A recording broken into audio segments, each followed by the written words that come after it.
79 کی تلاوت کی ہے۔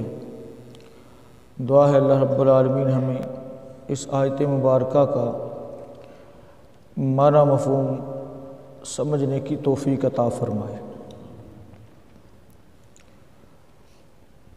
منافقین، اسی طرح سے فاسقین اور کافر، جن کو اللہ رب العالمین نے بار بار تنبیہ فرمائی، اور غزوہ احد میں نفاق کھل کر جب سامنے آیا تو اللہ رب العالمین نے مسلمانوں کی ایک نئے انداز سے تربیت فرمائی۔ یہ تربیت کا نیا انداز کیا تھا کہ اللہ رب العالمین نے جہاد کو کھرے اور کھوٹے کی پہچان کا سبب بنا دیا۔ نماز پڑھنا، حج کر لینا، روزہ رکھ لینا، زکوٰۃ دے دینا اور دیگر نیکی کے چھوٹے موٹے جو کام ہیں، ان سے بندے کے اندر کیا کچھ چھپا ہوا ہے وہ جلدی ظاہر نہیں ہوتا۔ لیکن جہاد ایک ایسا عمل ہے جس کے ساتھ جب یہ عمل ہوتا ہے تو اس کے ایمان میں اخلاص کتنا ہے یہ بات کھل کر سامنے آ جاتی ہے۔ اور اللہ رب العالمین نے غزوہ احد میں اس بات کو مسلمانوں کے لیے باقاعدہ طور پر ایک امتحان کے طور پر پیش کیا ہے۔ ترجمہ دیکھیں گے پھر بات سمجھ آئے گی۔ فرمایا ما کان اللہ، اور نہیں ہے ایسا اللہ، لیذر المؤمنین، یہ کہ چھوڑ دے ایمان والوں کو، علی ما انتم علیہ، اس چیز پر جس پر وہ ہیں، یعنی ایمان والوں کو ایسے ہی چھوڑ دے جس پر وہ ہیں۔ مراد ایسے ہی مکس اپ، بیلڑا بناسپتی، 2 نمبر قسم کا سسٹم چلتا رہے، بس کلمہ پڑھ لیا، اسلام کے اندر آ گئے، پتہ چل رہا ہے کہ بڑی تعداد ہو رہی ہے، بڑی تعداد ہو رہی ہے، بہت سپورٹر ہیں، بہت ووٹر ہیں۔ اس لحاظ سے اللہ رب العالمین ایسا نہیں ہے کہ ایمان والوں کو اس حال کے اندر چھوڑ دے کہ جب کوئی امتحان آئے، جب کوئی آزمائش آئے تو اس وقت پھر ایک بھی کام نہ ہوئے، تعداد میں بہت زیادہ ہو، لیکن جب کام کرنے کی باری ہو، جب حالات بالکل آسان ہو، اس وقت تو لینے لگی ہوں، کتنا عمل ہے جی، اینا عمل ہے جی، کام کرنا لے۔ اب جب کام کی بات ہو پھر پتہ چلے بھی ایک بھی کام نہیں ہے۔ تو اللہ رب العالمین ایسا نہیں ہے کہ ایمان والوں کو ایسی حالت کے اندر چھوڑے رکھے، حتیٰ یہاں تک کہ یمیز الخبیث، تمیز کر دے، کیا کر دے؟ تمیز پیدا کر دے، جدا کر دے، یمیز تمیز سے جدا کر دے، الخبیث، خبیث کو، ناپاک کو، من الطیب، پاکیزہ سے، پاک سے ناپاک کو کیا کر دے؟ الگ کر دے۔ یعنی دوسرے لفظوں میں کھوٹا اور کھرا، کھوٹا اور کھرا اللہ رب العالمین الگ کرنا چاہتا ہے۔ وما کان اللہ، اور نہیں ہے اللہ ایسا، لیطلعکم، کہ اطلاع دے، مطلع کرے تمہیں، علی الغیب، غیب پر۔ یعنی اللہ تعالیٰ ویسے بھی بتا دیتا کہ فلاں فلاں جو ہے وہ کیا ہے؟ منافق ہے، فلاں فلاں جو ہے وہ ایسا ہے، فلاں فلاں ایسا ہے۔ اللہ تعالیٰ نے اس طرح سے نہیں بتایا، اس طرح سے نہیں بتایا، بلکہ حالات اور واقعات ایسے سیٹ کر دیے، حالات کی چکی ایسی چلی کہ اس حالات سے ہی بندے کو جو ہے سمجھ آ گئی۔ فرمایا وما کان اللہ، اور نہیں ہے اللہ ایسا، لیطلعکم، کہ مطلع کرے تمہیں، علی الغیب، غیب پر، ولکن اللہ، اور لیکن اللہ تعالیٰ، یجتبی، چن لیتا ہے، من رسولہ، اپنے رسولوں میں سے، من یشاء، جسے وہ چاہتا ہے۔ فآمنوا، پس ایمان لاؤ، باللہ، اللہ پر، ورسولہ، اور اس کے رسولوں پر، وَإِن تُؤْمِنُوا اور اگر تم ایمان لاؤ، وَتَتَّقُوا اور متقی بنو، ڈرو، فَلَكُمْ پس تمہارے لیے اجر اجر ہے، عظیم بہت بڑا۔ ترجمہ دوبارہ سے دیکھیں، ما کان اللہ نہیں ہے اللہ ایسا، لیذر المؤمنین یہ کہ چھوڑ دے ایمان والوں کو، علی ما انتم علیہ اس حال پر جس میں تم ہو، کہ سب چلو کٹھے مکس اپ ہوا پڑا ہے، کوئی پتہ نہیں کون کیسا ہے اور کب کام آئے گا بھی یا نہیں آئے گا، ایسے حال میں اللہ تعالیٰ نہیں چھوڑنا چاہتا ایمان والوں کو، حتیٰ یہاں تک کہ یمیز الخبیث من الطیب جدا کر دے ناپاک کو پاک سے، کھوٹے اور کھرے کو الگ الگ کر دے، یمیز یعنی الگ کرنا، جدا کرنا، تمیز پیدا کرنا، فرق کرنا، یہ سارے معنی اس کے بنتے ہیں۔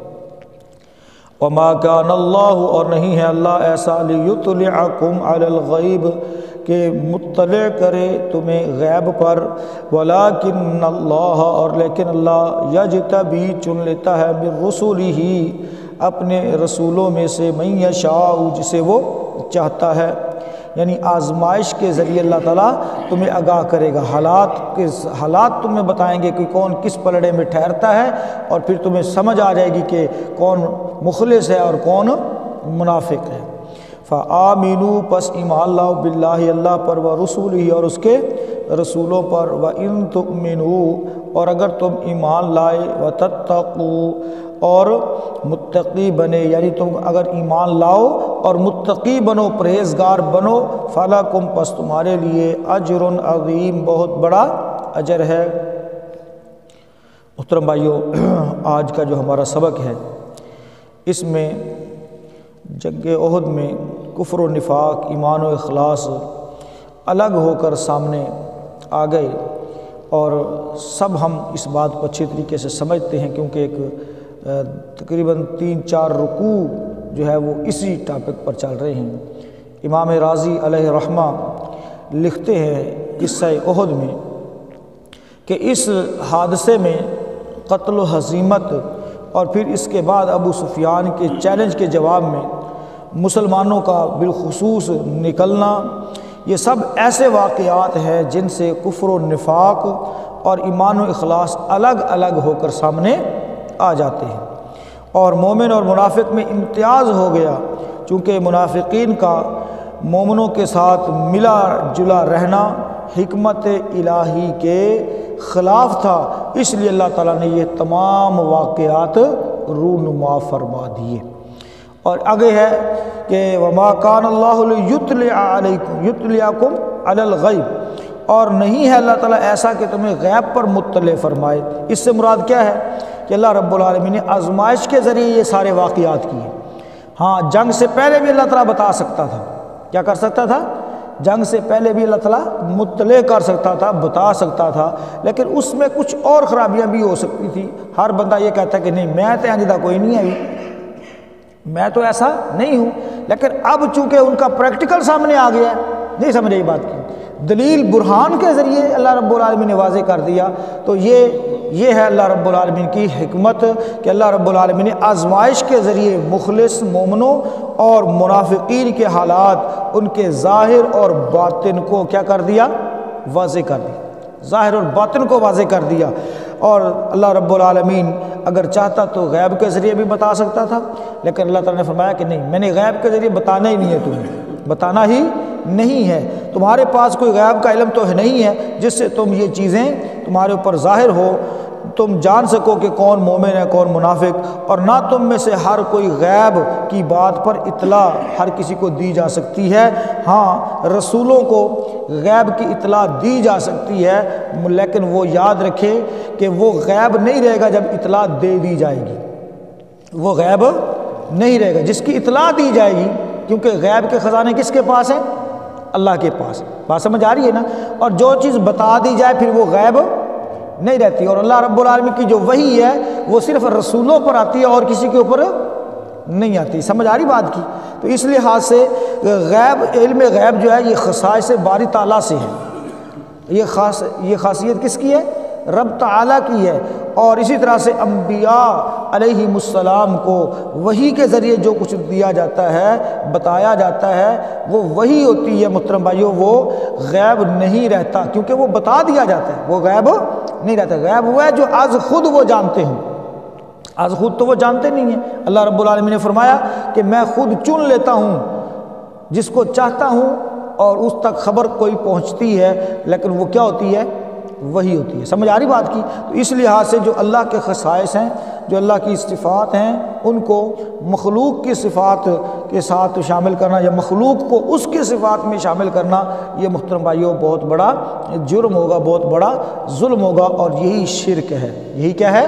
شرک ہے۔ اللہ رب العالمین نے فرمایا وَلَٰكِنَّ اللَّهَ يَجْتَبِي، ہاں البتہ اللہ تعالیٰ اپنے رسولوں میں سے جسے چاہتا ہے غیب کی جتنی بات چاہتا ہے اس کو اطلاع دے دیتا ہے، جو نہیں چاہتا نہیں بتاتا۔ اب منافقین میں بعض کا بتا دیا اور بعض کا نہیں بتایا، بعض کے حالات اور واقعات کے ذریعے مسلمانوں کو آگاہ کیا، اور بعض کا ڈائریکٹ بھی بتا دیا رسول اللہ صلی اللہ علیہ وسلم کو۔ تو یہ اللہ کی اپنی مرضی ہے، یہ اللہ کی کیا ہے؟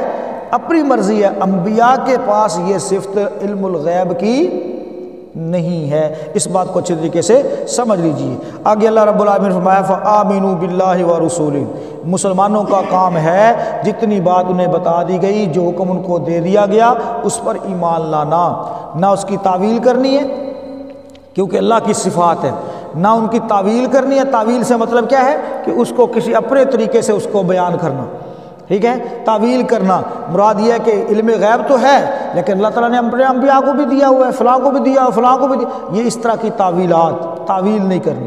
اس طرح سے جو اللہ کی صفات ہیں ان میں تعطیل نہیں ہے، چھٹی نہیں ہے۔ جو اللہ کی صفات ہیں وہ کیا ہے؟ وہ ہمیشہ سے ہیں اور ہمیشہ رہیں گی، ان میں چھٹی نہیں ہے، تعطیل نہیں ہے، تعویل بھی نہیں، تعطیل بھی نہیں، بات سمجھ آ رہی ہے؟ اور اسی طرح سے تمثیل بھی نہیں۔ تمثیل سمجھتے ہیں؟ مثال بیان کرنا۔ اللہ کا ہاتھ ہے، اچھا اللہ کا ہاتھ ہمارے جیسا ہے؟ بھئی ایسے ہے جیسے اس کی شان کے لائق ہے۔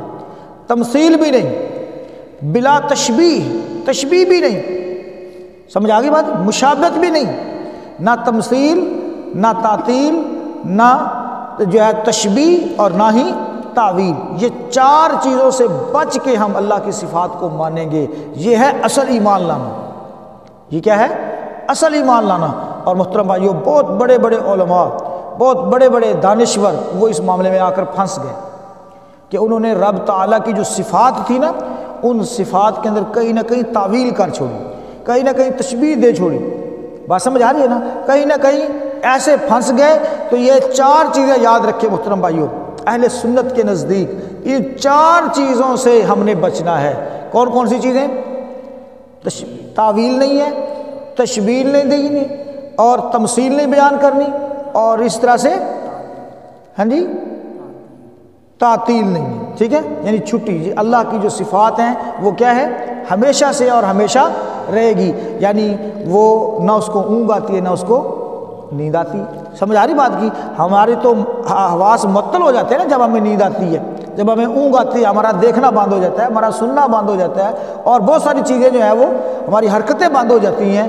تو اللہ رب العالمین کی صفات اس میں تعطیل بھی نہیں ہے۔ یہ چار چیزیں ہمیشہ اپنے سامنے رکھ کے رب کی صفات پر ایمان لانا ہے۔ فآمنوا باللہ، اللہ پر ایمان لاؤ۔ فآمنوا، پس ایمان لاؤ اگر تم اللہ پر، ورسلہ، اور اس کے رسولوں پر، اور اس کے تمام رسولوں پر۔ اطاعت رسول اللہ صلی اللہ علیہ وسلم کی کرنی ہے، ایمان تمام رسولوں کے اوپر لانا ہے۔ فرمایا فَلَكُمْ، پس تمہارے اوپر۔ اچھا ساتھ اس کے وَتَتَّقُوا، ہاں جی ایمان کا جو تعلق ہے محترم بھائیوں وہ ہمارے دل کے ساتھ ہے۔ کس کے ساتھ ہے؟ اندر کے ساتھ، باطن کے ساتھ ہے۔ اور تقوی کا تعلق کس کے ساتھ ہے؟ ہمارے ظاہر کے ساتھ ہے۔ کس کے ساتھ ہے؟ ظاہر۔ ہاں بھئی یہ نماز پڑھتا ہے کہ نہیں پڑھتا، یہ جناب حرام سے بچتا ہے کہ نہیں بچتا، یہ ساری چیزیں کس کے ساتھ ہیں؟ ہمارے تقوی کے ساتھ ہے، یعنی ہمارے ظاہر کے ساتھ ہے۔ ظاہر اور باطن ایک پیج پر ہونا ضروری ہے، تب جا کر یہ اجر ملے گا۔ فَلَكُمْ، پس تمہارے لیے اجر عظیم، اجر ہے بہت بڑا۔ کوئی نہیں دیکھ رہا تو پھر جو مرضی کرتے رہو، اور کوئی دیکھ رہا ہے تو بڑے حاجی نمازی صوفی بن جاؤ۔ نہیں سمجھ آئی بات کی؟ کوئی نہیں دیکھ رہا تو بس چھپ چھپا کے جو مرضی کر لو، نہیں محترم بھائیو، ایسا نہیں، ظاہر اور باطن کیا ہونا چاہیے؟ ایک ہونا چاہیے۔ ہمیں اللہ دیکھ رہا ہے، ہمیشہ دیکھ رہا ہے، تو بھائی جب یہ حالت ہوگی تو فَلَكُمْ، پس تمہارے لیے اجر ہے، اجر کے اوپر تنوین تعظیم کیا ہے، آگے پھر عظیم بھی ساتھ صفت اس کی بیان کر دی گئی ہے، موصوف صفت اجر عظیم، جس کو اللہ عظیم کہہ رہا ہے وہ پتہ نہیں کتنا بڑا ہوگا، وہ پتہ نہیں کتنا بڑا اجر ہوگا محترم بھائیو، ہم اس کا تصور بھی نہیں کر سکتے۔ دعا کریں اللہ رب العالمین ہمیں ظاہر اور باطن ایک طرح کا بنانے کی توفیق عطا فرمائے، جس میں ایمان ہو، تقوی ہو، پرہیزگاری ہو، اللہ کا ڈر اور خوف ہو۔ دیکھ لیجئے اس آیت مبارکہ کو جو بات سمجھ آئے تو پوچھ لیجیے۔